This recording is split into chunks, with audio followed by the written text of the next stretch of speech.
சீதையை மீட்டு அயோத்திக்கு வந்த ராமருக்கு பட்டாபிஷேகம் நடந்தது.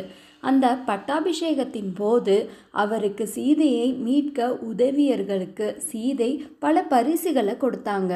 அப்படி உதவியவர்களில் முக்கியமானவர் யாருன்னு கேட்டால் குழந்தைங்களுக்கு கூட தெரியும். அது ஆஞ்சநேயர்னு.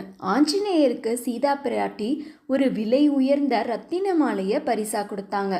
அது சாதாரண மாலை இல்லை, வருண பகவானால் ராவணனுக்கு பரிசாக கொடுக்கப்பட்ட மாலை அது. அந்த மாலை விபீஷ்ணர் சீதைக்கு கொடுக்க அதை சீதை ஆஞ்சநேயருக்கு கொடுத்தாங்க. அந்த மாலையை வாங்கின ஆஞ்சநேயர் அதை ஆராய்ச்சி செய்ய ஆரம்பிச்சாரு. திருப்பி திருப்பி பார்த்தாரு, ஒவ்வொரு கல்லா உத்து பார்த்தாரு. கொஞ்ச நேரத்திலேயே முகத்தில் கடும் கோபத்தோட அந்த மாலையை பிச்சு எரிஞ்சாரு ஆஞ்சநேயர். அந்த அவையில இருந்தவங்களுக்கெல்லாம் அதிர்ச்சி ஆயிடுச்சு. சீதாதேவி கொடுத்த மாலையை ஆஞ்சநேயர் இப்படி அவமானப்படுத்துறாரே அப்படின்னு நினைச்சாங்க.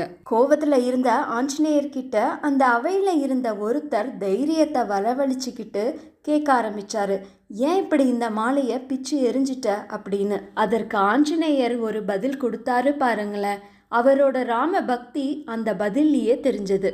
அப்படி ஆஞ்சநேயர் என்ன சொன்னாரு தெரியுமா? நான் அந்த மாலையில் இருந்த கற்களில் ராம நாமம் பொறிக்கப்பட்டிருக்கான்னு ஆராய்ச்சி செஞ்சேன்.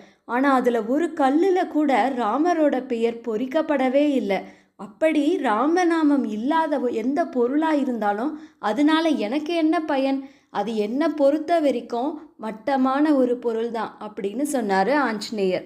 ஆஞ்சநேயரோட இந்த பக்தியை பார்த்த அந்த அவையில் இருந்த எல்லோருக்கும் மெய் சிலிர்த்தது.